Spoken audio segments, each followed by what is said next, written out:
প্রান্ত থেকে, বিভিন্ন গ্রাম থেকে দিনের দরদকে বুকে নিয়ে, ইমানি জজবাকে সাথে নিয়ে উপস্থিত ধনী গরিব, শিক্ষিত অশিক্ষিত, ছোট বড় সকল শ্রেণীর আমার প্রাণের ভাই এবং বন্ধুগণ তথা আড়ালে স্ক্রিনের সামনে বসে থাকা অবলা সরলা স্নেহের মাতা ভগ্নীগণ, আল্লাহ রাব্বুল আলামিনের শুকরগুজারি করছি এবং অন্তরের অন্তরস্থল থেকে আল্লাহ তাআলাকে ধন্যবাদ জ্ঞাপন করছি, তার খেদমতে শুকরিয়া জ্ঞাপন করছি যে এই জায়গায় বহুদিন পর আবার আসার আল্লাহ তাআলা সুযোগ করে দিয়েছেন। আমার মনে আছে সেটা সম্ভবত 1994 অথবা 95 সাল হবে, যখন আব্দুল মাতিন সালাফি সাহেব বেঁচে ছিলেন।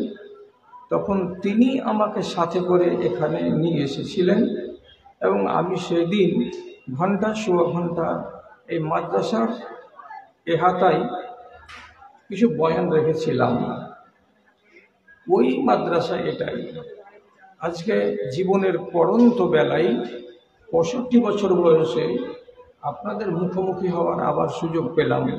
তার জন্য আমি আল্লাহর শুকরিয়া আদায় করছি এবং আপনি আপনার এই প্রাণপ্রিয় প্রতিষ্ঠান, যার সাথে আপনার নারীর সম্পর্ক, তার ভালোবাসায় ব্যস্ত জীবনের সকল ব্যস্ততাকে ফেলে এখানে একটু সময় দিতে পেরেছেন, তার জন্য আপনিও আল্লাহ রাব্বুল আলামিনের কাছে কৃতজ্ঞতা জ্ঞাপন করুন। মোহাব্বতের সাথে একবার নিজের নিজের জায়গাতে ঠোঁটটাকে নাড়িয়ে যদি বলে নিতে পারেন আলহামদুলিল্লাহ।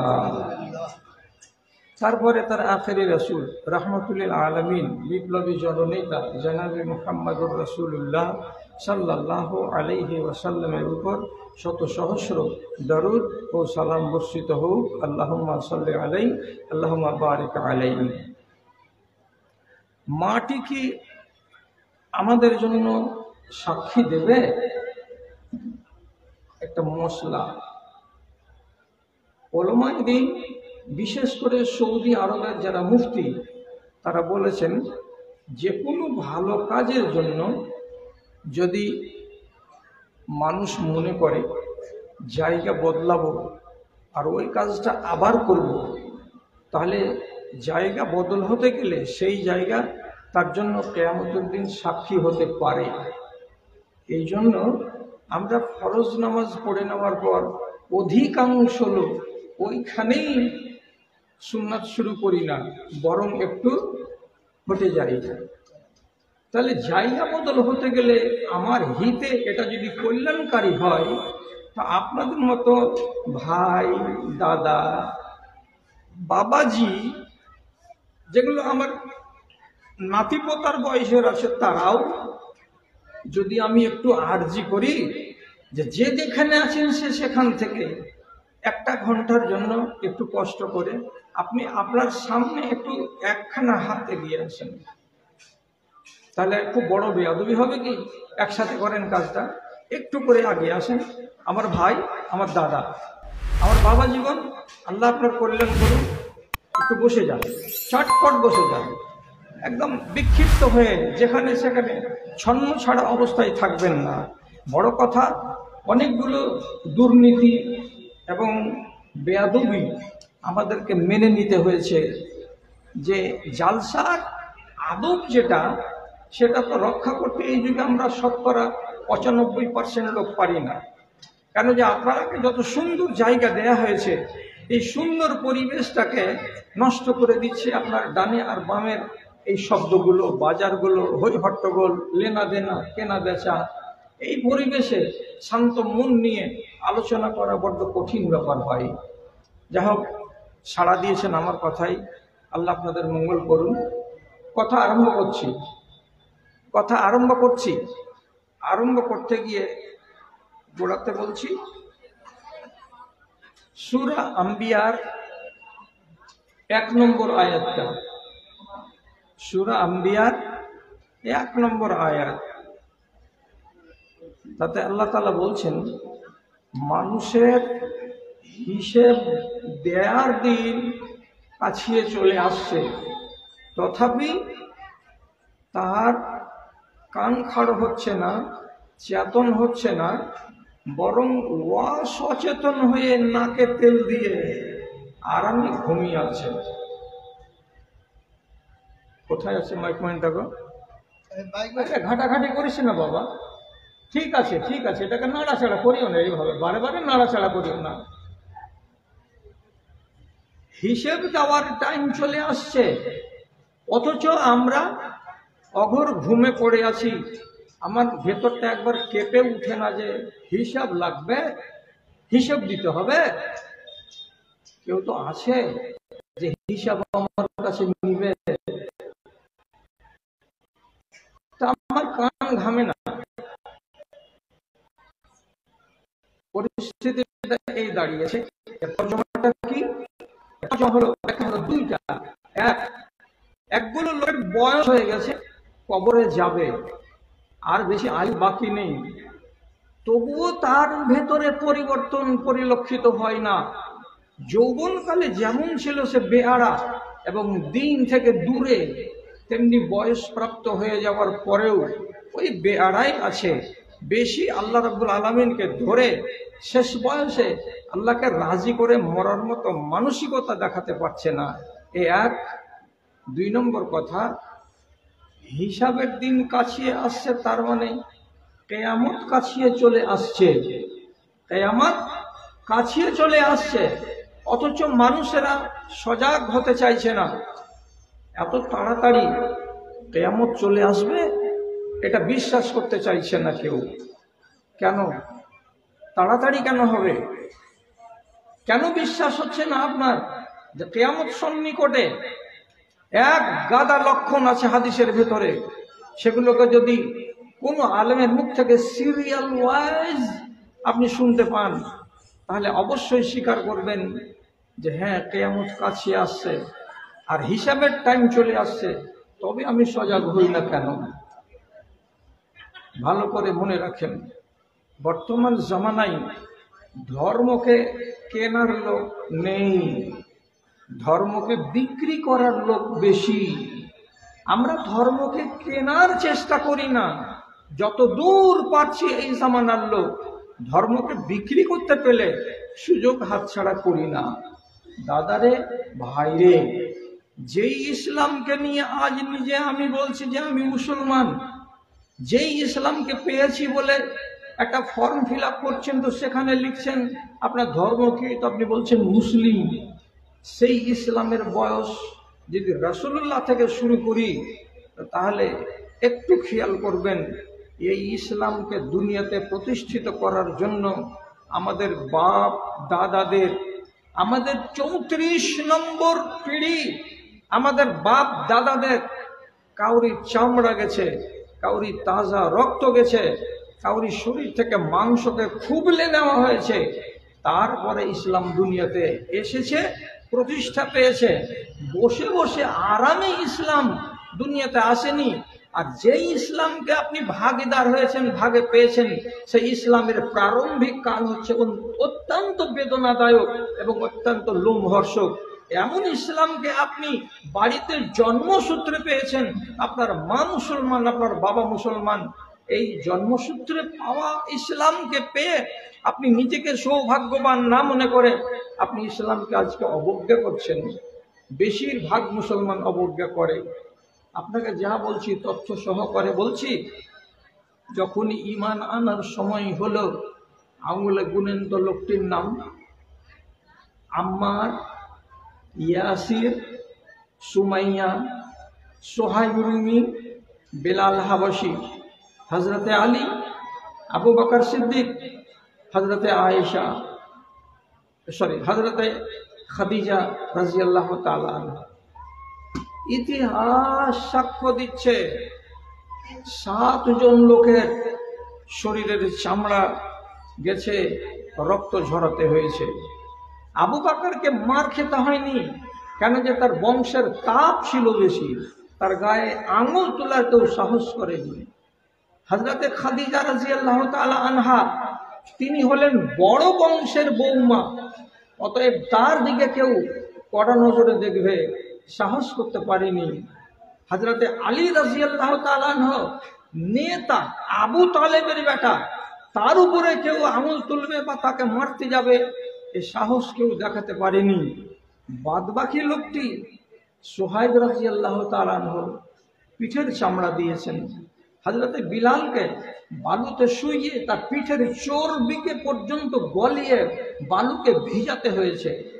সুমাইয়ার মতো মেয়ে ছেলের শরমগাহে দিনের বেলায় আবু জাহালের মতো লোক বল্লমকে নিক্ষেপ করে তাকে জীবন্ত একটা মানুষকে মেরে শেষ করে দিয়েছে। এতগুলো ঘটনা ইতিহাসের পাতায় আর জ্বলজ্বল করছে। তাদেরই রক্তের বিনিময়ে আজ পেয়েছি আমরা ইসলাম। তারা শরীরের চামড়া দিয়ে, মাংস দিয়ে ইসলামকে ধরলো, আর আজ আমরা মনের হরসে ইসলামকে বিক্রি করে দিচ্ছি 3 পয়সার বদলে। আমাদেরকে একটুও ব্যথা লাগে না। খেয়াল করেন, সহি কথা বলছি আপনাকে। আম্মার বিন ইয়াসির রাদিয়াল্লাহু তাআলা আনহু 22 বছরের তরুণ নওজোয়ান, যখন ইসলাম থেকে বিমুখ হচ্ছে না, তখন মক্কার মুশরিকরা তাকে চাটায়ে লেপটিয়ে জায়গায় জায়গায় গিরা মেরে দিয়ে তাদের আবার হালকা হালকা করে অল্প অল্প করে জায়গা জায়গায় একটু একটু করে আগুন লাগিয়ে দিয়ে তাকে ফেলে রেখেছিল বালুতে। কত ছটফট করে। প্রশ্নটা কি? যতক্ষণ তুমি মুহাম্মাদের দিনকে ছেড়ে না দেবে ততক্ষণ তোমাকে ছাড়া হবে না। কিন্তু তিনি মুহাম্মাদের দিনকে ছাড়তে রাজি হন। শেষে 1 দিন 2 দিন 3 দিনের শাস্তি দিয়েও যখন কাজ হলো না, তখন গা থেকে সব বাটনগুলোকে খুলে দেওয়ার পরে লাঠির বাড়ি, কয়নার বাড়ি বাড়ি তার পিঠে আর তার আগে আর তার পিছনে সপাসপ মেরেছে, আর তাকে স্বীকার করতে বাধ্য করেছে, তুমি মুহাম্মদকে মন্দ বলবে না, বলবে না, তুমি নবী মুহাম্মাদের ধর্মকে ছাড়বে না, যতক্ষণ না ছাড়বে ততক্ষণ পর্যন্ত তোমার উপরে এই চলতেই থাকবে। শেষে লাচার হয়ে, বাধ্য হয়ে, নিজের প্রাণটাকে বাঁচাবার তাগিদে একদিন তাদের মারকে সহ্য করতে না পেরে আমার নবী মুহাম্মদ মুস্তাফা সাল্লাল্লাহু আলাইহি ওয়াসাল্লাম সম্পর্কে একটুখানি বাজে মন্তব্য করে দিলেন। একটুখানি বাজে মন্তব্য, আর বাজে মন্তব্য করাতে মারটা কমে গেল। মার যখন কমে গেল, রেহাই পেয়ে গেলেন, রাসূলুল্লাহর কাছে এসে বলছেন, আসছেন তো মুখটা ভারী, চোখের 2 কোণা দিয়ে পানি নেমে পড়ছে।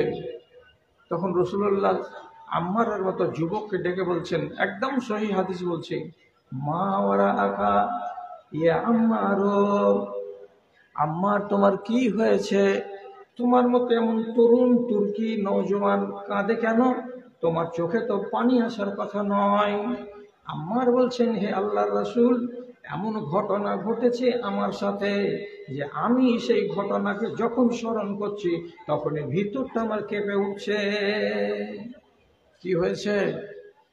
বলছে, নীল তো মিনকা মা নীল তো, আমি নিজের জান বাঁচাবার তাগিদে, মুশরিকদের মার থেকে নিজেকে রক্ষা করার তাগিদে আপনাকে মন্দ বলেছি, এবং তাদের যেগুলো মাবুদ লাত, উজ্জা, মানাত এগুলোকে ভালো বলেছি। তাহলে আল্লাহকে বাদ দিয়ে যদি নকল খোদাকে আমি ভালো বলে থাকি, আর আপনার মতো রহমাতুল আলামিন, আপনার মতো নবীকে যদি মন্দ আমি বলে থাকি, তাহলে আম্মারের ঈমান কোথায়? আম্মার তো শেষ বরবাদ হয়ে গেছে, তার জন্য ঈমান নষ্ট হওয়ার ভয়ে কান্না করছি। কি করলাম? জীবনটাকে বেকার করে দিলাম। রাসূলুল্লাহ বলছেন, খুব মারছিল, খুব পেটাচ্ছিল? জি পেটাচ্ছিল। পিঠে দাগ দেখেন কত। রাসূলুল্লাহ যখন সচক্ষে দেখলেন তখন তাকে একটা সার্টিফিকেট দিলেন, কেউ সন্দেহ করিয়েন না। কি সার্টিফিকেট? ইন আদু উদ, তোমার অন্তরটা যদি মজবুত থাকে এক আল্লাহর উপরে, তো তোমার অন্তর যদি মজবুত থাকে, আমি নবী হিসাবে আমার উপরে সন্দেহ যদি যাররা পরিমাণে না থাকে, তাহলে নিজের পিঠের মারটাকে বাঁচাবার জন্য কালকেও যদি তোমাকে এইরকম শর্ত দেয় যে মুহাম্মদ সাল্লাল্লাহু আলাইহি সাল্লামকে মন্দ বলো এবং তাদের খোদাগুলোর তুমি প্রশংসা করো, তাহলে আবার তুমি এটাই করে দেবে, রব্বুল আলামিন তোমার জন্য রতি পরিমাণে পাপ লিখবে না। জানেন যে আল্লাহ তাআলা তোমার অন্তরটা কিন্তু আল্লাহর উপরে একান্ত বিশ্বাসী। চিন্তা করিও না কত মার খেতে হলো, তারই আমরা উত্তরসূরি। আজকে আপনি কটা মার খেয়েছেন ইসলামকে প্রতিষ্ঠা করার জন্য? আমাদের কি গা থেকে রক্ত ঝরেছে কোনোদিন কাউরি ইসলামকে বাঁচাবার জন্য? না, ঝরেনি। তাহলে এই যে পড়ে পাওয়া জিনিসের উপরে মানুষের মায়া মমতা কম, এটাই বাস্তবে দাঁড়িয়েছে। অথচ এতদিন চলে গেল, মানুষেরা সম্মানের সাথে ইসলামকে মুসলমান হিসাবে তারা অক্ষরে অক্ষরে মেনে কাল কাটালো, জীবন কাটালো। আর 20 শতাব্দীকে অতিক্রম করার পর 21তম শতাব্দীতে এসে দুনিয়াতে যতগুলো মুসলমান আছে তাদের দিকে দেখতে গেলে বড় আফসোস লাগে। হকের পথে পায়ে কাটার খোঁচা লাগেনি তোমার আজ, বুকের রক্তে গায়ের জাম ভিজেনি তোমার আজ। রসের কথাই বন্ধুকে নিয়ে অনেক হেসেছো জানি, রসের কথাই বন্ধুকে নিয়ে অনেক হেসেছো জানি। কবর দেখিয়া পানি 2 ফোঁটা ঝরেনি তোমার আজ। বাহির তোমাজ রাত আর দিন তেল ও সাবুন দিয়ে, বাহির তোমাজ রাত আর দিন তেল ও সাবুন দিয়ে। বলো না মনের কালি মুছা কেন হয়নি তোমার আজ। একটু খেয়াল করবেন, তারা কত সহজে ইসলামকে বিক্রি করতে রাজি হয়নি। আলেমে দ্বীন আছেন স্টেজে, তাদেরকে সাক্ষী করে বলছি, আর এমন যাহা তাহা কথা বলে দিয়ে আমি চলে যাব এরকম কথাটা বলছি না। হযরতে খাব্বাব ইবনে আরেক, তার পিঠের চামড়া গেল, মার খেলেন প্রচন্ড। শেষে সহ্য করতে না পেরে একদিন রাসূলুল্লাহ কাবার প্রাঙ্গণে বসে আছেন, তখন মনের জ্বালায় আল্লাহ পাক রাসূলের কাছে গিয়ে 2টো আরজি জানিয়ে বলছেন, আলা তাস্তানসিরু লানা, আলা তাদউ লানা। হে আল্লাহ পাকের রাসূল, আপনি কি আমাদের জন্য দোয়া করবেন না? আপনি কি আমাদের জন্য আল্লাহ রাব্বুল আলামিনের কাছ থেকে সাহায্য চাইবেন না? কত নিপীড়ন সহ্য করব, কত অন্যায় সহ্য করব, কত জুলুম আর সহ্য করতে হবে। আবু যার মারকে পিঠের চামড়া দিল, বিলাল হাবাসি তাকেও নিজের শরীরের চর্বি দিতে হলো।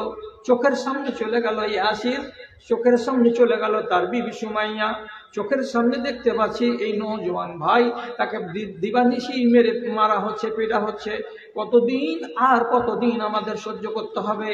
আপনি একটু দোয়া করুন না আল্লাহ তাআলার কাছে, যাতে আমাদের মাথার উপর থেকে বিপদ খণ্ডে যায়। কতটা নির্যাতন হয়েছিল যে বাধ্য হয়ে রসুলকে কথা বলতে গেলেন। তখন রাসূলুল্লাহ কোনো জবাব না পেয়ে তাকে সান্ত্বনা দিতে গিয়ে বলছেন, বাবা রে, একটা কথা শুনে, লাকাদ কানা মান কানা ক্বাবলাকুম, তোমাদের আগে একগুলো লোক এ দুনিয়া থেকে চলে গেছে, আল্লাহকে এক বলে মানার কারণে তাদেরকে জমিনে গাড়া খুঁড়ে দিয়ে কোমর পর্যন্ত পুঁতে দেওয়া হয়েছে। তাদের মাথার উপরে আড়ি মাঝখানে রেখে দিয়ে কাঠকে যেমন চিরে দেওয়া হয়, অমনি করে তাদের মাথাকে আড়ি দিয়ে চিরে বুক পর্যন্ত, পেট পর্যন্ত চিরে তক্তার মতো করে দুখান করে দিয়েছে। এবং এমন কিছু লোক আছে ঈমান আনার কারণে তাদের মাথার এই যে কালো কালো চুলগুলো আছে, চুলের মাঝে মাঝে যেমন চিরুনি করি, কাপড় করি, এরকম লোহার কাপড় দিয়ে, লোহার চিরুনি দিয়ে দিনের বেলায় আঁচড়িয়ে আঁচড়িয়ে মাথার চুলগুলোকে সবকে খুবলে খুবলে মুছে নিয়েছে।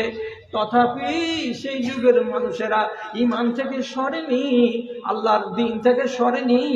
তো অত কঠিন আযাব তোমাদের কাছে আসেনি। আর সবুর করে যদি দিনের উপরে কায়েম থাকতে পারে, তো তোমরা কেন তার থেকে 1/2% কষ্টকে সহ্য করে দিনের উপরে কায়েম থাকতে পারবে না? তাসাল্লি হলো। এই লোকটা, ইনি ছিলেন একজন কামার। উনার ছিল লোহার ভাট্টি, ফাল পুড়াতেন, চাকু, তরবারি, তীর তৈরি করতে জানতেন। তৈরি করছেন। পাশের তার সেই যুগের জাহিলিয়াতের যুগের বন্ধু, তার নাম হলো আস বিন ওয়াইল। আজকে একগুলো তীর বানিয়ে নিয়ে গেল, 7 দিন পরে এখানে তরবারি বানিয়ে নিয়ে গেল, 15 দিন পরে এখানে চাকু বানিয়ে নিয়ে গেল। বিল, টাকা পয়সা, যখনই বিলের কথা বলা হয় তার বলে আরে দিয়ে দেবো একসাথে, তুমি মনে করে রাখো, আর দিয়ে দেবো একসাথে, মনে করে রাখো। এইভাবে মনে করে রাখো, মনে করে রাখো বলে তাকে ডিলে করতে থাকে। যখন টাকা অনেকটি হয়ে গেল, তখন তিনি একদিন বলছেন, ভাই আমি তো একটা গরিব মানুষ, আমি এভাবে ফাল পিটাই, লোহা লাকড়কে পুড়িয়ে অস্ত্র তৈরি করি, তীর তৈরি করি, তো তার বিনিময়ে 1 শাক খেজুর পাই, 2 শাক খেজুর পাই, এতে আমার সংসার চলে। তা আপনার বাকির খাতাটা যে লম্বা, আপনি টাকাটা কখন দিবেন?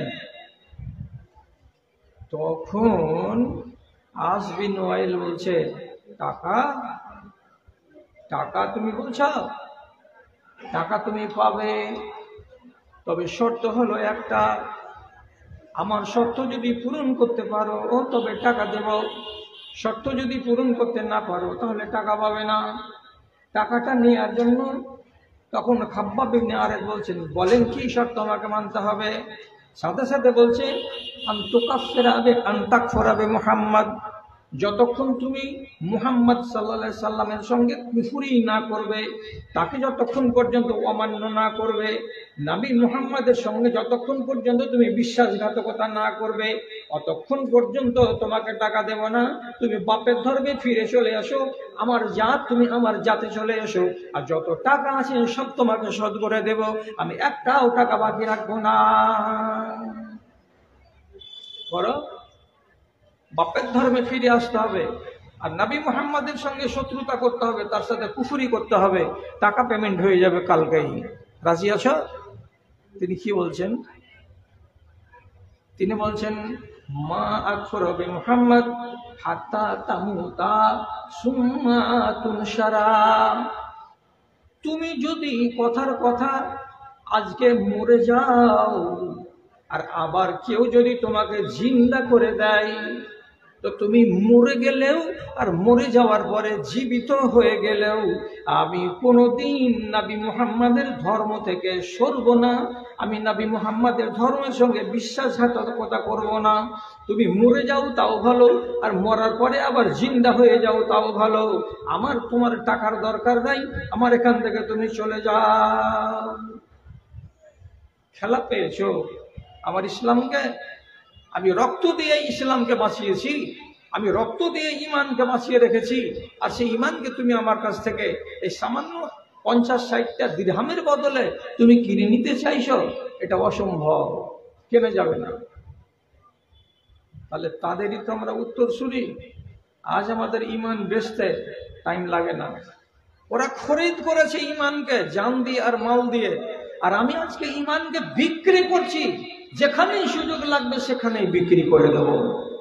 আপনি বলবেন এই যুগের মুসলমান এত খেলো হয়ে গেল জি, যে ঈমান বিক্রি করছে, বারে বারে বলছে ঈমান বিক্রি করছে। তাহলে আপনাদের কাছে আমি মাপ চাইছি, খবরদার আমাকে কড়া কথা বলিয়েন না। আমি উদাহরণস্বরূপ বলছি, কি 2 বাচ্চার মা, 2টো বাচ্চার মা, বয়স 18 থেকে 20 বছর, তার নামে পঞ্চায়েতে গেল, প্রধানকে বলছে আনম্যারিড একটা সার্টিফিকেট দাও। বুঝতে পারছেন তো? আনম্যারিড, মেয়ের বিবাহ হয়নি। প্রধান নামটা লিখে দিল, মর্জিনা খাতুন, বাপের নাম আব্দুল সালাম, বাড়ি অমুক অমুক জায়গায়, নিচে সিল ঠাপ্পা মেরে দিল। সেই সার্টিফিকেটকে নিয়ে এসে স্কুলের হেড স্যারকে ধরিয়ে দিল। হেড স্যার কন্যাশ্রীর ফর্ম ফিল আপ করে দিল, তাতে লাগিয়ে দিল কি, এই মর্জিনা খাতুন মেয়েটির বিবাহ হয়নি, তাতে তার ছবি লাগানো আছে। চলে গেল সরকারের ঘরে। 6 মাস পরে তার নামে তার অ্যাকাউন্টে 25,000 টাকা এলো। আপনাকে আদবের সাথে জিজ্ঞেস করে বলছি, এই মর্জিনার 25,000 টাকাকে খাওয়া কি হালাল? একেবারে হারাম। টাকার বিনিময়ে তুমি ইমানকে বিক্রি করেছ। মর্জিনার বাবাকে জিজ্ঞেস করা হবে, তুমি নিজের মেয়ের বিয়ে দিয়েছো 4 বছর আগে, মেয়েটির 2টো বাচ্চা জন্মেছে, এমন মেয়েকে তুমি অবিবাহিতা কেমন করে বলতে পারলে? তুমি টাকার বিনিময়ে ইমানকে বিক্রি করেছো। প্রধানকে জিজ্ঞেস করা হবে, তুমি টাকার বিনিময়ে ইমানকে বিক্রি করেছো, আর ইমানটাকে 25,000 টাকার জন্য বিক্রি করে দিয়ে আজ তুমি হারামে ধনকে পেয়ে কত আনন্দিত আছো। এটা তোমার ইমানকে বিক্রি করে টাকা কেনা। কতটি নিবেন উদাহরণ? গ্রামে গ্রামে, পাড়ায় পাড়ায়, টোলায় টোলায়, একটা দুটো নয়, শত শত পাওয়া যাবে। আমাদের মালদহ জেলাতে ভালুকা রোড রেল স্টেশনের পাশে উদয়পুর বলে একটা গ্রাম আছে। সেই গ্রামে একজন আলেম ছিলেন, অত্যন্ত পণ্ডিত, বিদগ্ধ পণ্ডিত, মাওলানা লাল মোহাম্মদ সাহেব। উনি ভালুকা মশালদা হাই স্কুলের অ্যারাবিকের টিচার ছিলেন। যখন রিটায়ার হলেন, রিটায়ার হওয়ার কালে এটা সরকারের নিয়ম করা আছে, সার্ভিস বুকে নিজের বাড়িওয়ালিকে পাশে বসিয়া মুখটাকে খোলা রেখে জোড়া ছবি লাগাতে হবে।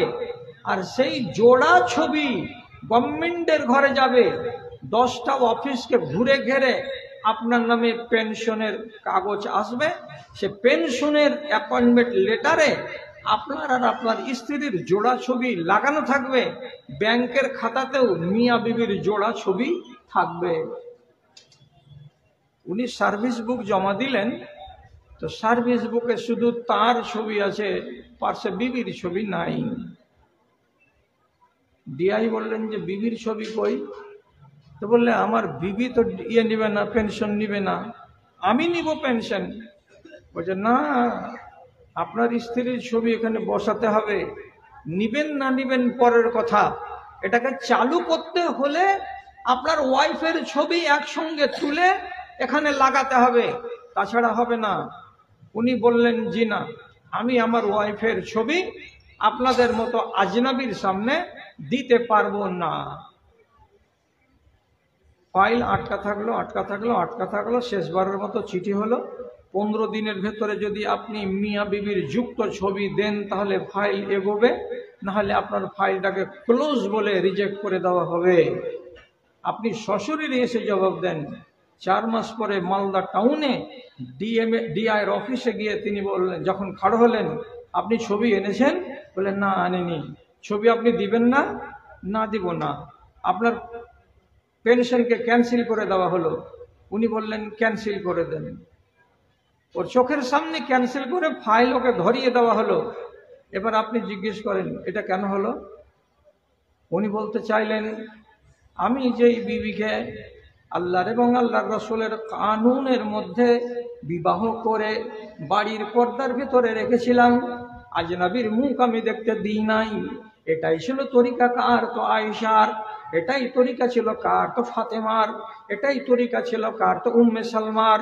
তাহলে আমরা যদি নবীর বাড়িওয়ালিকে উম্মুল মুমিনিন মানে আমাদের মা বলে চিনি, তো মায়ের বেটি হলো এইগুলো। মায়ের বেটিরা কেন মায়ের মতো হবে না? ওরা যদি মুখ না দেখায় কাউকে, তো আমার বাড়িওয়ালি কেন মুখ দেখাতে যাবে? ওরা যদি কাউকে নিজের চেহারা না দেখাতে যায়, তো আমার মেয়েরা অন্য লোককে চেহারা কেন দেখাতে যাবে? এটা কি ঈমান? এটা ঈমান নয়। নেব না পেনশন। পেনশন হয়নি, বিনা পেনশনে মারা গেছেন, কবরে চলে গেছেন। ঈমানটা কাকে বলে? আন্দাজ করুন। চারটি খানিক কথা নয়। তাহলে এই জমানাটা হচ্ছে ঈমানকে বিক্রি করার জমানা। আর সেই জমানাটা ছিল কি? টাকা দিয়ে, পয়সা দিয়ে, জীবন দিয়ে ঈমানকে খরিদ করার জমানা। তাতে লাভ, আর এখানে এটা করাতে লোকসান। কি কি লোকসান হয়েছে আপনাকে কি দিয়ে বুঝাবো? সুহাইব রুমির মতো একটা লোক রুম দেশ থেকে এসে একটা বালক গোলাম হয়ে গেছিল। লোকেরা তাকে চুরি করে নিয়ে গিয়ে বাজারে বিক্রি করে দিয়ে তাকে গোলাম বানিয়ে দিল, দাস বানিয়ে দিল। সেই ছেলেটা মক্কার মাটিতে থেকে ঈমান কবুল করলো, পিটন খেলো লম্বা চওড়া। তারপরে আর একদিন ব্যবসা বাণিজ্য করে টোরে কিছু টাকা পয়সা হলো। রাসূলুল্লাহ যখন 13তম বছরে হিজরত করে মক্কা থেকে মদিনা চলে গেলেন, তখন হযরতে সুহাইব রুমি বলছেন, আমিও মদিনা চলে যাব। দিনের বেলায় 3-4টা উটের পিঠে বস্তা চাপিয়ে যা ছিল তার সোনা আর দানা আর কাপড় আর অন্যান্য আসবাবপত্র ব্যবসা বাণিজ্যের সবটিকে নিয়ে উনি চলে যাচ্ছেন মক্কা ছেড়ে মদিনায়। মক্কার লোকেরা রাস্তা আলগে ঘিরে খাড়ো হয়ে গেল। তারপরে বলছে, আতাইতা ফাকিরান ও আসবাহাতা গানিয়া, এখানে এসেছিলে ফকিরের বাচ্চা হয়ে, আর মক্কায় থেকে ব্যবসা করে এখন তুমি ধনী হয়ে গেছো। এই ধনকে নিয়ে মদিনায় যাবে কার কাছে? তো আমাদের দুশমন নবী মুহাম্মাদের কাছে। এটা বরদাস্ত হবে না আমাদের। হয় খালি হাত এখান থেকে যাও, আর যদি মাল না ছাড়বে তাহলে আবার শুরু হবে পিটন দেওয়া। কি বলছো? মাল ছেড়ে দিতে হবে। শেষের বেলায় হযরত সুহাইব রুমি বলছেন, আমি যদি আমার সমস্ত মাল তোমাদেরকে দিয়ে দিই, তাহলে তোমরা কি আমার রাস্তাকে ছেড়ে দেবে, যেতে দিবে আমায়? মক্কার লোকেরা বলল যে হ্যাঁ, তোমাকে বাধা দেব না। 4 উটের পিঠে চাপানো যত মাল ছিল, সমস্ত মালকে উট সমেত মুশরিকদের হাওয়ালা করে দিল। যে উটে চড়েছিল সেই উটটাকে মাত্র রেখে 1 পা 2 পা করে এগোতে এগোতে মদিনা পৌঁছে গেলেন। রাসূলুল্লাহকে খবর দিয়ে দিয়েছেন আগে জিবরিল আমিন, আর জিবরিল আমিনের খবর পেয়ে যেমনি মদিনার মসজিদে রাসূলুল্লাহ সুহাইব রুমিকে দেখতে পেলেন, সাথে সাথে বলছেন, রাবেহা সুহাইব, রাবেহা সুহাইব, আও রাবেহা আবা ইয়াহিয়া। আবু ইয়াহিয়া নামের এই লোকটা, অথবা তার আসল নাম হলো সুহাইব। সুহাইব কিন্তু কামিয়াব হয়ে গেছে, সুহাইব তার ব্যবসায়ী সফল হয়ে গেছে। সুহাইব তুমি কামিয়াব, তুমি এই যুগতে যদি কামিয়াব হয়ে যাও, তাহলে ওই জগতেও তুমি কামিয়াব। টাকা লুটিয়ে দিয়ে, পয়সা লুটিয়ে দিয়ে, ধনকে লুটিয়ে দিয়ে সে নিজের ঈমানকে বাঁচালো। আপনি নিজের ঈমানকে লুটাবার জন্য তৈরি হয়ে আছেন নিজে নিজে। আপনার কাজ প্রমাণ করে না যে আপনি ইসলামকে মোহাব্বত করেন। আমার আর আপনার বদ চলনের কারণে। এখন প্রথমে আপনি আবার প্রশ্ন করবেন যে আমরা কি খারাপ হয়েছি, আপনার ভালো কোনখানা, তাই বলেন, তাহলে হয়ে যাবে জবাব। আমি বলছি আপনি খারাপ, আমরা খারাপ, আমাদের স্বভাব বিগড়ে গেছে, আমরা শরীয়তের উপরে কেউ দাঁড়িয়ে নেই। তা আপনি মানতে চাইছেন না, তা আপনি নিজেকে ভালো বলে প্রমাণ করেন। আমি বলছি জিজ্ঞাসা করে, আমার গ্রামের ভেতরে, আপনার গ্রামের ভেতরে মসজিদে এখন আজান পড়ে মাইকে। এক যুগ ছিল যে মাইকে আজান পড়তো না, এখন মসজিদে ফ্যান ঘুরে। এক যুগে ফ্যান ঘুরতো না, এখনকার দিনে মসজিদের নল আছে, আগেকার যুগে মসজিদের নল ছিল না। এত সুন্দর আয়োজন, এত সুন্দর সুন্দর ব্যবস্থা। মুয়াজ্জিন আজান দিল ফজরের টাইমে, হাইয়া আলাল ফালাহ, কল্যাণের জন্য মসজিদ 20 মিনিট অপেক্ষা করলেন, কেউ এলো কি এলো না। শেষের বেলায় জামাত খাড়ো হবে এমন টাইমে কোন রকম করে 5টা লোক জমা হলো। 5টা লোকের দিকে যদি দেখছি রে ভাই, তো দেখা যাচ্ছে কি এরা এমন বয়সের লোক যারা কবরে যাবে, ওয়েটিং লিস্টে নাম আছে, আজ যাবে কিংবা কাল যাবে কিংবা 15 দিন পরে যাবে। এইরকম বুড়ো বছর লোক গালাই মসজিদে এসেছে, একটাও জোয়ান ছেলে পেলে মসজিদে নাই। কোথায় গেল? সুদের ব্যবসা হারাম, আমরা করি না? নেশা হারাম। আমাদের বাপজিরা যারা নামাজ পড়ে, টুপি মাথায় দেয়, চেহারাতে দাড়ি আছে, এমন লোকগুলো আজকের জামানাতেও আছে যারা ওযুখানাতে বসতে গেলে মুখে হাত করে আগে খৈনিকে ড্রেনে ফেলে, তারপরে বিসমিল্লাহ বলে ওযু করে। মরার বয়স হয়ে গেল, এখনো হারাম খাওয়া ছাড়তে পারেননি। আমার সমাজের লোকেরা এমন আছে যারা বোতল না উল্টাতে গেলে তাদের দিন যাবে না। আমার সমাজের ছেলেপিলেরা আজকালকার জমানায় যারা তরুণ, যারা নওজওয়ান, শতকরা 90টা ছেলে তারা যদি তিরাঙ্গা না খায়, গুটখা না খায়, শেখর না খায়, 5,000 না খায়, তাহলে তাদের দিন যাবে না, তাদের সকাল হবে না, তাদের রাত হবে না, বিকাল হবে না। কটা ছেলে বাঁচে আমাদের দেশে? আপনি বলুন, বিনা টাকাতে আজকালকার জামানাতে কটা ছেলে বিবাহ করছে? কয়টা? আপনি আমাকে আঙুলে গুনে দেখান। আপনি নিশ্চয় দেখাতে পারবেন না, পারলে একটা কোন আল্লাহর বান্দা আছে। রাসূলুল্লাহর মেয়ে ফাতেমার বিয়ে হলো, ফাতেমার বিয়ে মসজিদে নববীতে হলো। উপস্থিত ছিলেন আবু বকর সিদ্দিক, হযরতে উমর, আর রাসূলুল্লাহর মামু সাদ বিন আবি ওয়াক্কাস, আর ওখানে ছিলেন হযরতে আলী এবং নবীজি মেয়ের বাবা। এই 6টা লোকের মাঝখানে রাসূলুল্লাহ হযরতে আলীর সঙ্গে হযরতে ফাতেমার বিয়ে পড়ালেন। এটাই হলো সুন্নতি তরিকা। হযরতে রাবিয়া আসলামী উনি বিয়ে করলেন এক আনসারীর মেয়েকে। আনসারীর মেয়েকে বিয়ে করতে গেলেন তো একাই গেলেন বিয়ে করতে, মুসলিম শরীফের সহিহ হাদিস। আর একাই বিয়ে করে রাসূলুল্লাহর কাছে এলেন। বিনা মোহরে বিয়ে হলো।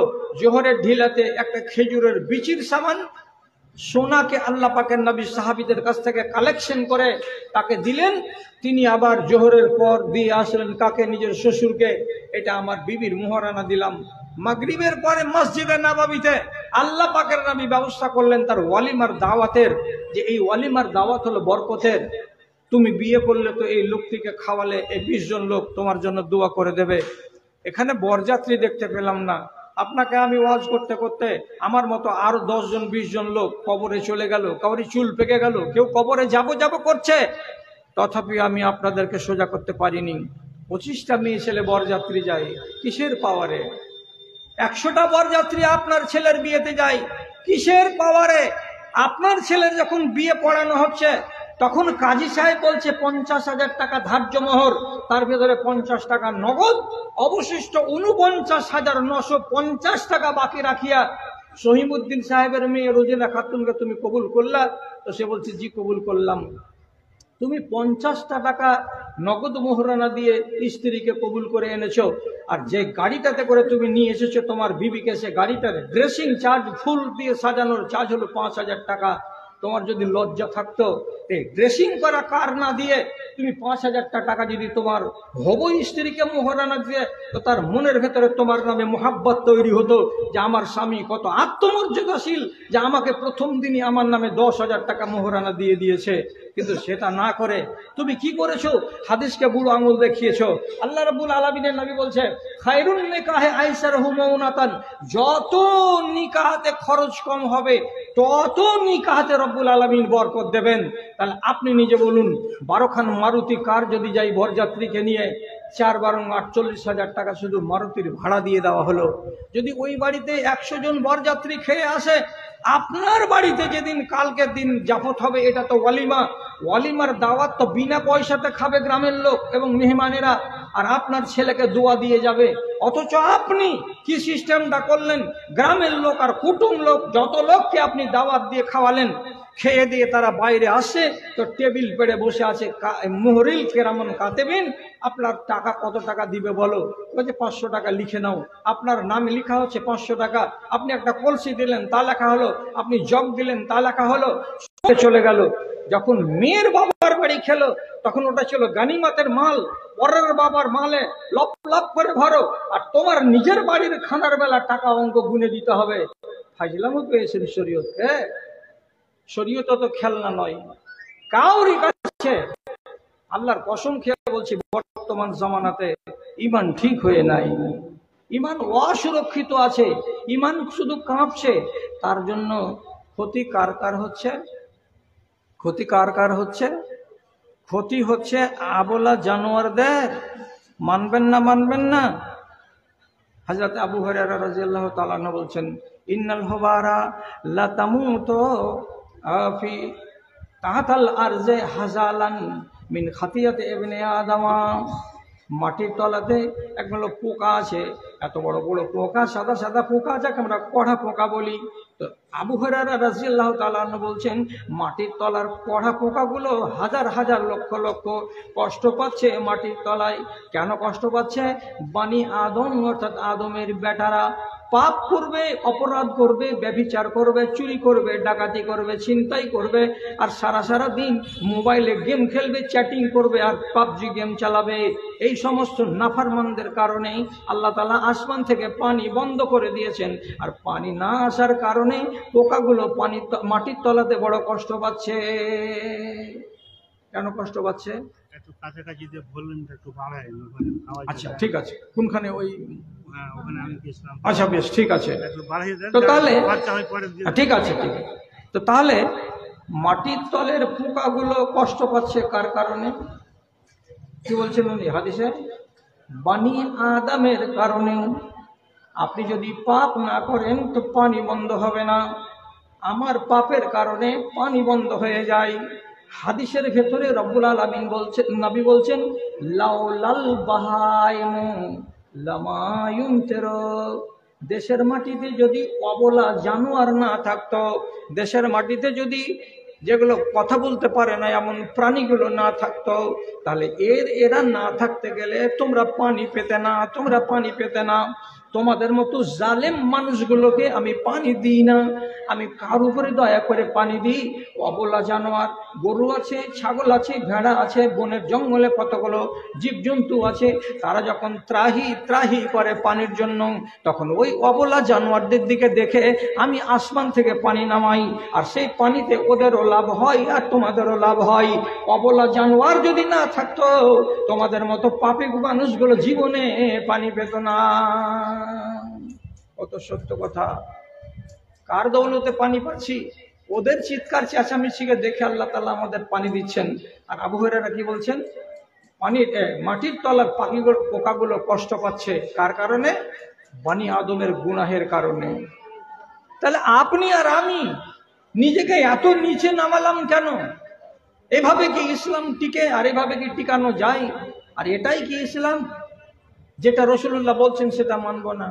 দেখেন, রসুল একদিন আনসারি লোকেদেরকে আর মুহাজিরিনদেরকে ডেকে বলেছিলেন, খামসু খিসালিন ইজা উবতুলিতাহুন্না। শুনো, 5টা এমন অভ্যাসের কথা তোমাদেরকে বলছি, তোমাদের সামনে যদি চলে আসে তাহলে জেনে নিবে এটা হলো তকদির খারাপের আলামত। 5টা জিনিস যদি এটা দেখতে পাও চোখের সামনে, তাহলে জানতে হবে বরবাদি আসন্ন। কি কি? তো সবটি বলছি না, সোজা সোজা করে আপনাকে মাত্র 2টা বলছি। এক, রাসূলুল্লাহ বলছেন, যেদিন তোমরা যাকাত দেওয়া বন্ধ করে দেবে, যেদিন তোমরা ওসর দেওয়া বন্ধ করে দেবে, ওসর যদি বন্ধ হয়ে যায়, যাকাত যদি বন্ধ হয়ে যায়, মুনিআ মিনকুমুল মাতার, তোমাদের উপর থেকে পানিকে উঠিয়ে নেওয়া হবে, আসমান থেকে পানি বর্ষণ করা হবে না, পানি বর্ষিবে না আসমান থেকে। আপনাদের মনে আছে? এটা তো হলো 25 সাল। 2020 সালে যখন মার্চ এপ্রিল মাস এলো, ওই জুনের মাস গেল এলো, জুলাইয়ের মাসগুলো এলো, তখনকার দিনে এত খরা হলো আর এত মাঠ আর ঘাট ফাটলো যে সোজা কথা দিন তারিখ মনে না থাকতে গেলে গত বছর চৈত্র মাসে আমাদের দেশে মালদা, মুর্শিদাবাদ, বর্ধমান, বীরভূম যত জেলা আছে প্রত্যেক জেলাতে হোয়াটসঅ্যাপের মাধ্যমে, ফেসবুকের মাধ্যমে সবকে জানানো হলো যে আপনারা আল্লাহর কাছে দোয়া করেন, ইস্তেসকার নামাজ পড়েন। মালদাহের বহু জায়গাতে ইস্তেসকার নামাজ হয়েছে। আল্লাহ পানি দাও, আল্লাহ পানি দাও, আল্লাহ পানি দাও। ইস্তেসকার নামাজে পানি চাইতে হলো আল্লাহ তাআলার কাছে। পানি আল্লাহ তাআলা সিজন হয়ে যাচ্ছে তো দিচ্ছেন না কেন? তো তার কারণ হিসেবে রাসূলুল্লাহ বলছেন, তোমরা যদি যাকাত দেওয়া, ওসর দেওয়া বন্ধ করে দাও তাহলে পরে আমি ওই জমিনে সেচ দেব না। কেন যে আমার জমিনে সেচ দিয়ে ফসল ফলিয়ে সবটি ফসলকে তুমি জমি থেকে মেরে ঘরে তুলে নিলে, তা আমার ভাগ কোথায়? আমার ভাগ, আল্লাহ বলছেন যদি আমার ভাগ না পাই তাহলে আমি ওই জমিতে বৃষ্টি দেব কেন? এখন বলেন, জমানা এমন এসেছে, ভুট্টা এমন একটা ফসল যে ভুট্টার 10 কেজিও কোনো মানুষ নিজের বাড়িতে নিয়ে যায় না। মারলো, জমি থেকেই বিক্রি করে দিল, ট্রাক্টর লোড হয়ে চলে গেল যেখানকার সেখানে। আপনি টাকাটিকে পকেটে গুঁজে নিলেন। এই গরিব মাদ্রাসাওয়ালা যদি যাই, বাবজি কতটি কি লিখবেন লেখান, আপনি সোজা মনে বলছেন ভুট্টা তো বাড়িতে নেই রে বাবা, ভুট্টা তো মাঠ থেকে বিক্রি করে দিয়েছি। ভুট্টার ওসর বের হবে না? ধানের ওসর বের হয় তো ভুট্টার ওসর বের হবে না? সোজা অঙ্ক সুজিয়ে দিলেন কি যে ভুট্টা তো বাড়িতে নেই, ওটা ওখান থেকে সেল হয়ে গেছে। তো সেল হয়ে গেছে তো আপনার পকেটে যেগুলো ঢুকেছে আপনাকে হিসেব করতে হবে না? প্রতি 20 কুইন্টালে 1 কুইন্টাল হলো আল্লাহর মাল। কেন? আল্লাহ রাব্বুল আলামিন নিজে বলছেন এই জমিনটা কার? তো রব্বুল আলামিন নিজে বলছেন জমিনটা হলো আমার। কি জমিনটা কার? আল্লাহ বলছেন আমার। আমি তোমাদেরকে মালিক বানিয়েছি অস্থায়ী, তুমি স্থায়ী মালিক নও। কেমন কথা হলো? জি হ্যাঁ, স্থায়ী মালিক আমি নই। তো কে মালিক? আল্লাহ তাআলা বলছেন আমি মালিক। স্থায়ী যদি তোমরা মালিক হলে তাহলে 45 সালের রেকর্ডে দেখো তোমার বাবার নামে জমিটা ছিল, এটাকে আবার এলার খতিয়ানে তোমার নামে তুমি করে নিলে। এবার তুমি যখন 2020 সালে মারা গেলে তখন তোমার ছেলেরা সে খতিয়ানকে কেটে নিয়ে নিজের নামে করে নিল। তাহলে জমির মালিক তোমার চোখের সামনে কটা? তো 3টা। এক সময় ছিল বাবা, তারপরে হলাম আমি, তারপরে কারা হলো? তো আমার ছেলেরা। জমিন যদি আমার হতো, জমিন যদি আপনার হতো তাহলে এমনি করে হাত থেকে পালা বদল করে করে চলে চলে চলে চলে যেত না। আল্লাহ রাব্বুল আলামিন বলছেন এই জমিনটা হলো আমার, সুতরাং আমাকে আমার কিছু অংশ দিতে হবে। আধিদার যদি আধি করে তো 4 মণ নিয়ে নেয়, 5 মণ নিয়ে নেয়। তো রব্বুল আলামিন হলেন জমির মালিক, উনি বলছেন আমাকে 20 মণে 1 মণ দিতে হবে। উনি বলছেন 20 কুইন্টালে আমাকে 1 কুইন্টাল দিতে হবে। তো আল্লাহ আপনি ভুট্টা নিয়ে আর ধান নিয়ে কি করবেন? বলছে আমার মাল থেকে খানেওয়ালা অনেক আছে। কারা খাবে? ইয়াতিমখানা খাবে, কারা খাবে?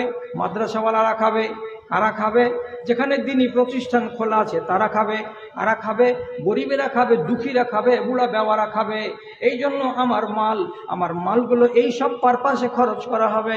দাদারে আমার, বর্তমান জামানার লোকেরা ওসুরের কানুনকে যদি মেনে নিত, সাদকার কানুনকে আর জাকাতের কানুনকে যদি মেনে নিত, তাহলে আপনার গ্রাম থেকে 70 বছরের বৃদ্ধ মেয়ে ছেলে একটা লাঠিতে ভর দিয়ে টন টন টন টন করে হাঁটতে হাঁটতে ফেতরা চাইতে যেত না। আপনারা যদি এই সাদকার কানুনকে মেনে নিতেন, জাকাতের কানুনকে মেনে নিতেন, আর এই ওসরের কানুনকে মেনে নিতেন, তাহলে পরে আপনার গ্রামের মেয়ে ছেলেরা ওয়ানাহারে কাল কাটাতো না, সবাই ধনী হয়ে থাকতো, সবাই পেটের খাবার পেত। কিন্তু মুসলমান এরা হলো মুখের মুসলমান, এরা কাজের মুসলমান নয়। এই জন্য আল্লাহ রাব্বুল আলামিন বলছেন আসমান থেকে পানিকে বন্ধ করে দেওয়া হয়। এখন কারণটাকে, আমার ব্যবহারের কারণে পানি বন্ধ হয়ে গেল, তা আমি আমার ব্যবহারকে ভালো করে নিলে ইনশাআল্লাহ আল্লাহ তাআলা পানি খুলে দেবেন। কেন করছি না?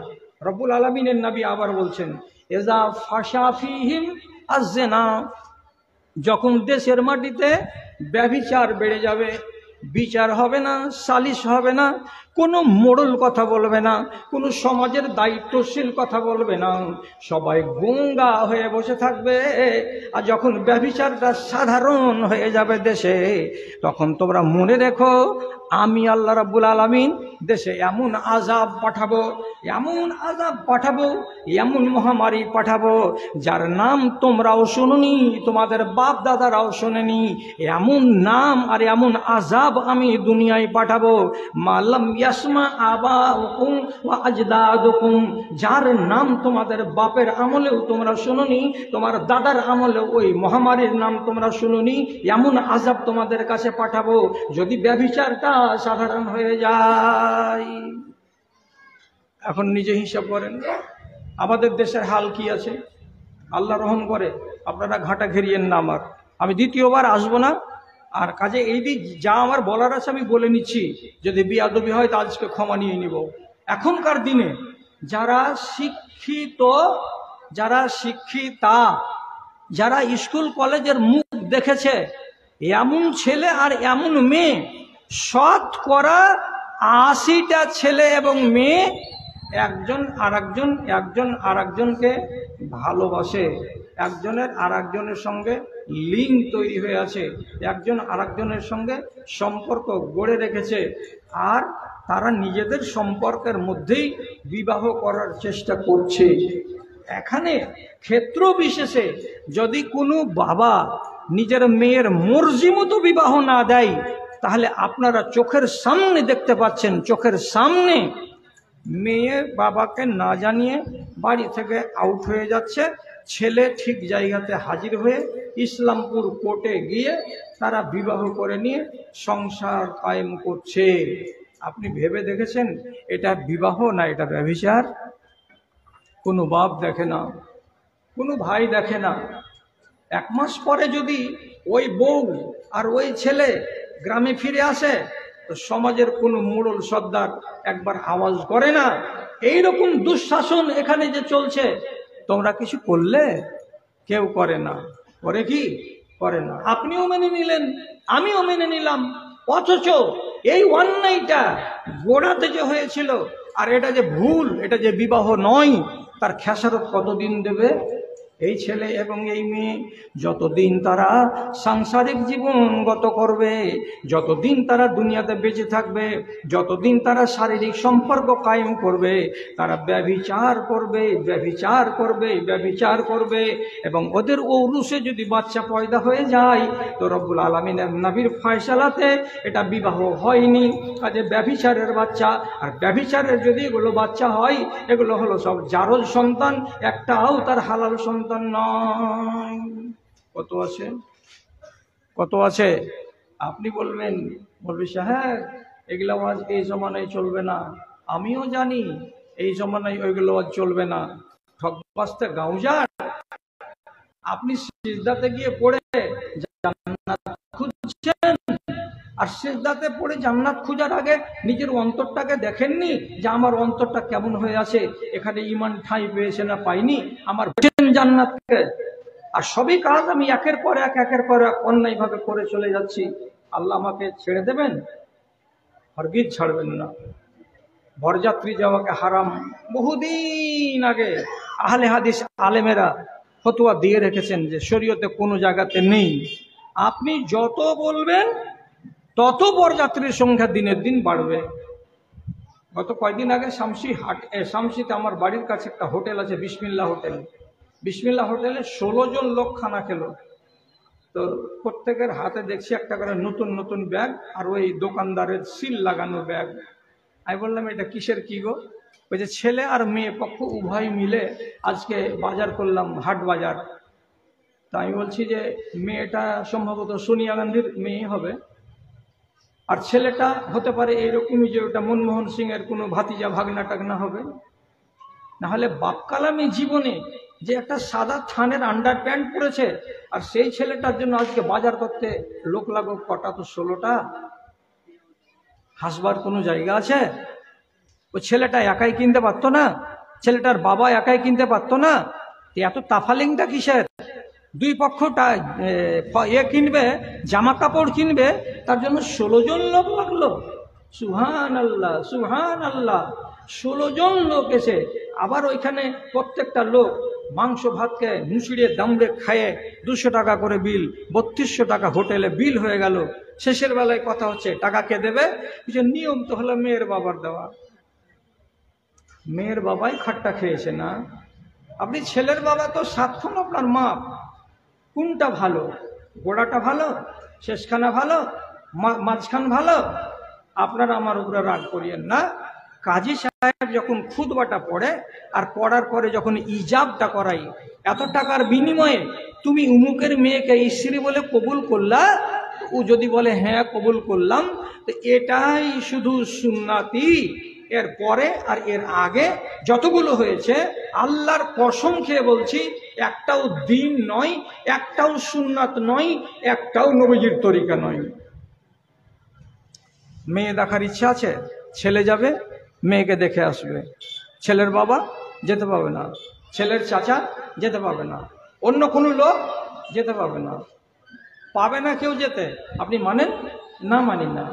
দেখা হয়ে গেল, তারপরে আবার মেয়ে দেখা, এটাও হলো, ছেলে দেখা এটাও হলো। ছেলে দেখার রিপোর্ট শরীয়তের ভিতরে কোনো জায়গাতে, কোনো কোনাতে, কোনো নিচে, কোনো হাদিসে, কোনো ন্যাংরা হাদিসে, কোনো কানা হাদিসে কোনো জায়গাতে নেই। ছেলে দেখার কথা কোনো জায়গাতে লিখাই নেই, অথচ আপনি আয়োজন করে দেখলেন। তারপরে আরেকটা অনুষ্ঠান, ওটার নাম হলো কি? বাইনা করা। বাইনা কিসের? রাসূলুল্লাহ হাদিসে বলছেন, আল মুসলিমুনা আলা শুরুতিহিম। দুই পক্ষের মুসলমান যদি একটা কথা করে তো তাদের কথাটাই হলো শেষ কথা। বাইনার দিন 20টা লোক গেল, বাস একবার উঠে গেল। তারপরে আবার একটা অনুষ্ঠান হয়, বিয়ের 2 দিন আগে 3 দিন আগে একখানা সস্তা 200-250 টাকার কাপড় নিয়ে 3 জন লোক গেল। কেন এসছেন? যে দিন ধরতে এসছে। আরে বোকা, তুই তো জানিস যে কার্ড ছেপে গেছে, 24 তারিখে বিয়ে আছে, আজকে 21 তারিখে তুই দিন ধরতে আলি মানে কি? এটা কিসের কথা? বোকামি করার জায়গা আছে? কে করবে? শেরশাবাদকে করতেই হবে এই বোকামি। দিন ধরতে গেল, 150 টাকার শাড়ি একখানা গামছা দিল, 3 জনে মিলে লুটে পুটে খেয়ে ওখান থেকে চলে গেল। একটা অনুষ্ঠান হয়ে গেল। বরযাত্রীর অনুষ্ঠান তো হয়ে গেল। তারপরে আর একটা অনুষ্ঠান, পরের দিন ওই বৌমাটাকে আংনাতে বসিয়ে রেখেছে, বারান্দায় বসিয়ে রেখেছে, মাথায় কাপড় নেই, গলাটা খোলা। লোকেরা আসছে আর মেয়েটাকে দেখছে, 200 টাকার টাকা ওর হাতে ধরিয়ে দিচ্ছে। আপনি আপনার বাড়ির যেটাকে হারিম বলা হয় আরবি ভাষাতে, যেটাকে পর্দার ভেতরে লুকিয়ে রাখার, গোটা গ্রামবাসীকে আপনি দেখালেন। আর বউ বসে আছে মজলুম হয়ে সকাল 10টা থেকে বেলা 2:30 পর্যন্ত। উঠিও না বৌমা, উঠিও না, লোকেরা আসবে আর দেখবে। এটা গ্রামবাসীকে দেখাবার জিনিস? এত বাজে সিস্টেম করে রেখেছি আমরাই। যেদিন রাত্রে বিয়ে লাগে আমাদের দেশে, সেদিন রাত্রে ডিজে বাজে মুসলমানদের বিয়েতে। যদি ডিজে বাজাটা জায়েজ হতো তাহলে কোটিপতির বাড়িতে 8 দিন আগে থেকে সিনেমা হল খোলা হতো। তো ডিজে তো বাজা চলবে না। ভটকা ফুটছে ফটফট ফটফট করে, অথচ বলার কোনো লোক নেই। রাতের বেলায় নাটক চলছে, অথচ কোনো লোক বলার নেই। যখন ছেলেটা নেমে আসছে বিয়ে করতে বর সেজে, তখন যেগুলো শালি সম্পর্কের মেয়ে, তারা ওই বরের হাত ধরে, 2খানা হাত কেমনি করে ধরে, সুন্দর সুন্দর এগুলো ফুলের সাইজের প্লাস্টিক দিয়ে ওর হাত দুটাকে বেঁধে দিচ্ছে, দিয়ে বলছে তুমি আসামি, কেন এসছো এখানে বলো, কেন এসছো সেখানে বলো। আর এমন একগুলো পিচকারি বেরিয়েছে ছেলেটার মুখে আর পাছাতে আর আগাতে, সারাটা গায়ে সাদা সাদা ফেনা লাগিয়ে দিয়ে ওকে ভূত বানিয়ে দিয়ে খাড়ো করে রাখছে, আর সবাই ফটো তুলছে, সবাইকে ভালো লাগছে। একটা যুবতী মেয়ে ছেলে আর একটা ছেলেকে ছুঁয়ে দেখতে পারে। রাসূলুল্লাহ হাদিসের ভেতরে বলেছেন, খবরদার খবরদার, লা তুবাশিরুল মারাতুল মারাতা বিসাওবিন ওয়াহিদিন ওয়া লা তুবাশিরুর রাজুলুর রাজুলা বিসাওবিন ওয়াহিদিন। একটা যুবক ছেলে একটা যুবতী মেয়ে ছেলেকে টাচ করতে পারবে না, একটা যুবতী মেয়ে ছেলে একটা যুবক ছেলেকে ছুঁয়ে দেখতে পারবে না। এটা রাসূলুল্লাহ হারাম করেছেন। আর হারাম কাজটা আমরা না করতে গেলে দানা হজম হয় না। রাতের বেলায় গীত গাই এবং হলুদ মাখাই কারা, তো আজনবী মহিলারা, এটাও হাদিস থেকে হারাম, শরীয়ত থেকে হারাম। তাহলে ইসলামী বিবাহের নামে যতটি হচ্ছে গোড়া থেকে শুরু করে শেষ পর্যন্ত সবই নাজায়েজ, সবই নাজায়েজ করে কারা? মুসলমানেরা। এভাবে ইসলাম টিকবে? চলে আসছে, কিয়ামত কাছে আসছে। রাসূলুল্লাহ মরবার আগে এইরকম করে দুটো আঙুলকে খাড়ো করেছিলেন, আর করার পরে বলেছিলেন একটা কথা। কি বলেছিলেন? আনা ওয়াল কিয়ামত কাহাতাইনে, আমি এবং কিয়ামত এতটা ছাড়াছাড়ি। দুটো আঙুলকে খাড়া করেন আর দেখেন, আনা ওয়াল কিয়ামত কাহাতাইনে, আমি এবং কিয়ামত এতটা ছাড়াছাড়ি। এর মানে কি, কিয়ামত এখানে আছে আর আমি এই জায়গাতে আছি। এই জায়গাটুকুকে ফিল আপ করতে যতটুকু টাইম লাগবে তত দিনের মধ্যে মধ্যেই কিয়ামত কায়েম হয়ে যাবে। এটা কথা বলার পরে রাসূলুল্লাহ 1400 বছর 1450 বছর কেটে গেল। তাহলে আর কয়দিন বাকি আছে কিয়ামত কায়েম হবে? সবগুলো লক্ষণ চোখে চোখে দেখতে পাচ্ছি। আপনারা কাউরি মুখ থেকে শুনেননি বলে জানতে পারেন না, আর জানতে পারেন না বলে গাফেল হয়ে আমি বসে আছি, আপনি বসে আছেন। অথচ সবগুলো লক্ষণ নয়, অর্ধেকের বেশি লক্ষণ দুনিয়াতে চলে এসেছে। তার মানেটা কি? যে কিয়ামত কাছে আসছে। আল্লাহ রাব্বুল আলামিনের নবী বলছেন, ইন্নাদ দাওয়াবা মাসিখাতুন ইয়াউমাল জুমআতে, যেদিন জুমার দিন হয়, যেদিন জুমার দিন হয় সেদিন রাত্রিতে যত গাছ গাছড়াতে পশু পাখি থাকে, যত মাঠে ময়দানে প্রাণীরা থাকে, বাঘ ভাল্লুক থাকে, সবাই জড়সড় হয়ে থাকে, কম্পমান হয়ে থাকে, সব দুরু দুরু দুরু দুরু করে কাঁপে। কবে? যেদিন শুক্রবারের সন্ধ্যা লাগলো। তার মানে কি? বৃহস্পতিবারের দিন গিয়ে শুক্রবারের দিনের এটা হলো রাত, মাগরিবের পর থেকে। তো এই রাতটা যতক্ষণ পর্যন্ত সকাল না হয় ততক্ষণ পর্যন্ত গাছগাছালিতে পাখি আর বনের